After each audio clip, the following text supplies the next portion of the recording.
Picture a rack in a data center. A switch at the top, servers stacked below it, and a gap of maybe 2 meters between them. Every one of those servers needs a fast link up to that switch. The switch offers a row of small rectangular slots, SFP ports.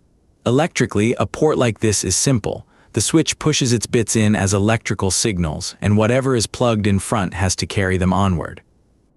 The famous answer is optics.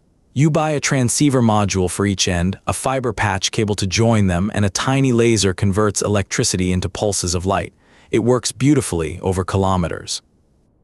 But for 2 meters, you have just paid for 2 lasers, 2 photodiodes, and a strand of glass to cross a gap you could almost reach across. There is a blunter option, a DAC cable. DAC stands for direct attach copper. It is one cable with connector housings molded permanently onto both ends. Those housings are shaped exactly like transceiver modules, so they slide into the very same ports. The far end goes into the server's network card, 1 rack unit away. And between the 2 ends there is no light at all, just copper wire, carrying the switch's electrical signal exactly as it was made.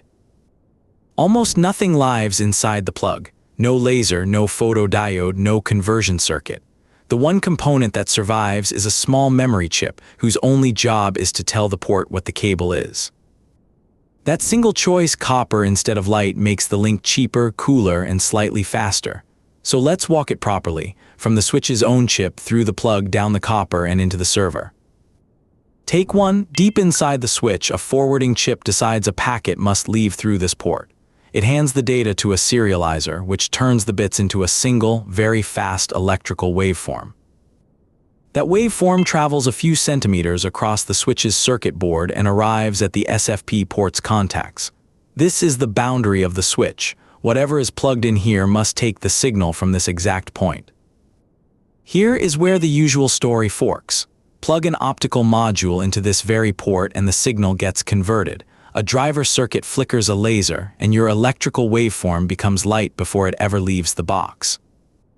That conversion is not free. Each optical module costs real money, burns roughly a watt of power as heat, and adds 2 more components that can fail. Now multiply that by every server in the rack. So instead, we push in a DAC. The housing clicks into the identical cage, the identical latch holds it, and a row of gold contacts meets the same pins the optical module would have used.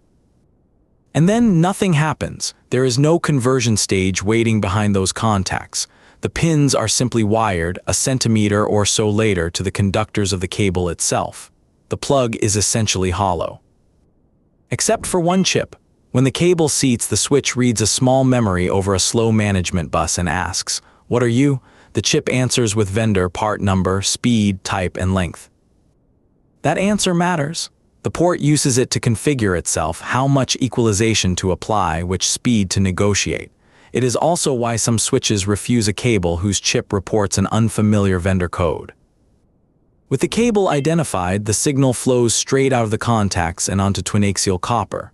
Twinax is 2 parallel conductors wrapped in a shield, 1 pair for each direction of each lane. The pair carries the signal differentially. 1 wire gets the waveform, the other gets its mirror image. Noise picked up along the way hits both wires nearly equally, and the receiver, which reads only the difference, subtracts it away.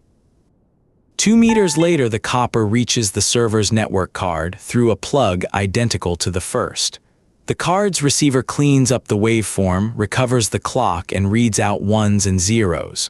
The link comes up. Look at what never happened. Nothing was turned into light and back again.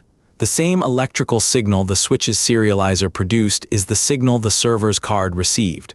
The cable was, functionally, a very careful wire.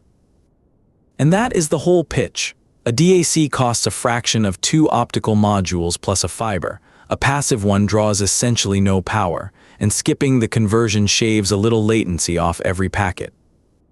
So why does anyone still buy optics? Reach. Copper attenuates more as frequency rises, and these signals are extremely fast. A passive DAC is good for a few meters, around 7 at 10 gigabit and less as speeds climb. You can buy a few more meters. An active DAC puts signal conditioning chips inside the housings, reshaping the waveform on the way out and on the way in. It costs more, draws some power, and roughly doubles the reach. Past that, the ladder continues. Active optical cables keep the transceivers permanently attached but send light down fiber inside, buying tens of meters. Beyond that, you are back to real modules and real fiber.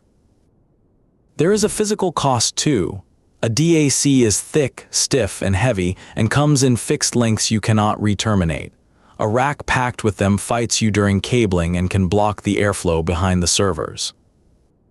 So, a plug shaped like a transceiver but hollow inside, an ID chip to introduce itself, and shielded copper pairs that carry the switch's raw electrical signal straight into the server with no lasers involved.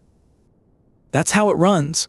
Next time you see a fat, stiff cable looping between a switch and the servers under it, you'll know exactly why it is there. For a 2-meter hop, the cheapest link is the one that never becomes light at all. Follow how it all runs for more. See you in the next one.